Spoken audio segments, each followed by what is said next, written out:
सास बहू का प्यार। ओ मेरी प्यारी बहू, जरा मेरे हाथों में मेहंदी तो लगा दे, कल एक शादी में जाना है। अभी आई माँ जी। माया गिरजा के हाथों में बहुत सुंदर मेहंदी लगा देती है। मैं वारी जावा, ऐसी गुणवान बहू मिली है मुझे। अरे मुझे भी तो इतनी प्यारी सास मिली है। दोनों हंसने लगती हैं। ये बात उनकी पड़ोसन कमला सुन लेती है। बढ़िया ही गुणवान बहू और प्यारी सास, सब नाटक है नाटक। कमला स्वभाव से बहुत तेज होती है, उसकी अपनी बहू से बिल्कुल नहीं बनती, इसीलिए वो गिरजा से जलती है। अगले दिन मंदिर में, अरे गिरजा बहन, आज शाम मंदिर में कीर्तन का प्रोग्राम है, आप आएंगी ना? हाँ हाँ जरूर। वही तो, कम से कम इसी बहाने इन बहुओं से छुटकारा तो मिलेगा। कैसी बातें कर रही हो कमला, मेरी बहू तो साथ आएगी। अरे माया कितने अच्छे भजन गाती है, तुमने नहीं सुना? हाँ हाँ, ठीक ही गाती है। मैं तो रोज शाम को माया से भजन सुन के ही सोती हूँ। हाँ हाँ, अब मैं चलती हूँ, मुझे देर हो रही है। शाम को मंदिर में, वाह माया बिटिया, आज तुम्हारा भजन सुन के तो मन खुश हो गया। धन्यवाद पंडित जी, माँ जी चाहती थी कि मैं आऊँ, इसीलिए मुझे आज यहाँ गाने का मौका मिला। भाई धन्य हो गिरजा, इतनी प्यारी बहू मिली है तुम्हें। सो तो है पंडित जी। कमला दूर खड़ी सब सुन रही होती है। इनका प्यार तो अब मैं निकालती हूँ। अगले दिन कमला छत से माया को आवाज लगाती है। अरे माया, जी बुआ जी। जरा इधर तो आना, कुछ बताना है। अभी आई बुआ जी। क्या हुआ?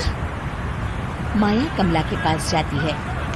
पता है, कल सुबह गिरजा मंदिर में कह रही थी कि उसकी किस्मत फूट गई जो उसे तेरे जैसी बहू मिली।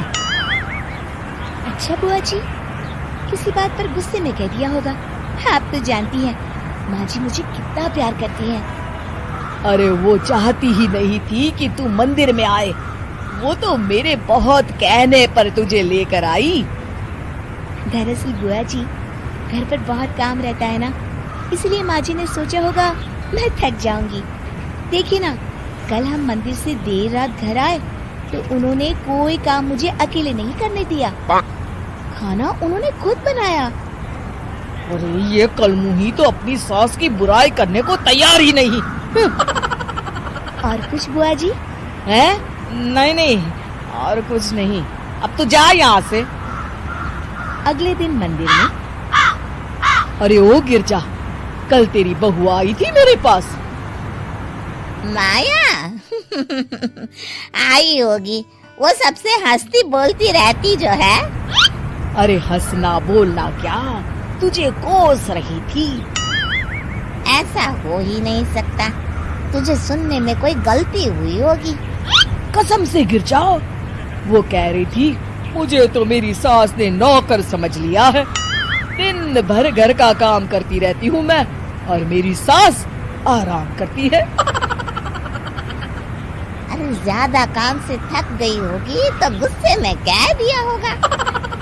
वैसे भी काम तो वो करती ही है। मुझे आराम की आदत उसी ने लगाई है। हाँ। जो भी हो, थोड़ी नकेल कस ले, बाद में ये बहुएं सास को घर से ही निकाल देती है।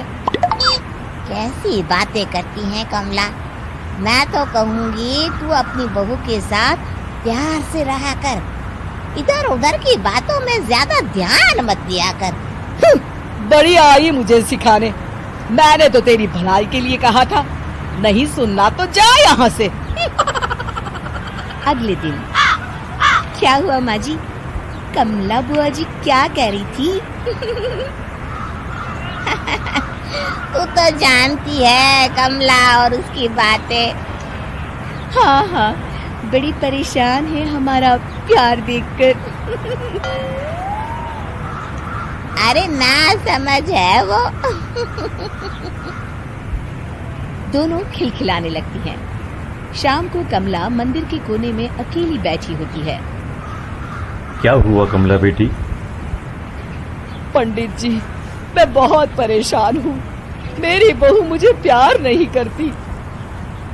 वही गिरजा की बहू उस पर जान छिड़कती है। ये तो अपनी अपनी करनी है बेटा। गिरजा की बहू ही नहीं, गिरजा खुद भी तो अपनी बहू को जान से ज्यादा चाहती है ना। सो तो है। बस बिटिया, इसी में सारा भेद छुपा है। प्यार दो तो प्यार मिलेगा ही। और कभी आपस में मन मुटाव हो भी जाए तो उस बात को भुला दो। गलतियां तो हम सबसे होती हैं, आखिर हम सब इंसान ही है ना। ये तो आप सही कह रहे हैं पंडित जी। अब जाओ और दूसरों की बगिया में आग लगाने की जगह अपने बगीचे के पौधों को सींचो। जी पंडित जी। शिक्षा, दूसरों को अच्छा देख उनसे ईर्ष्या करने की जगह खुद को अच्छा बनाने का प्रयास करें।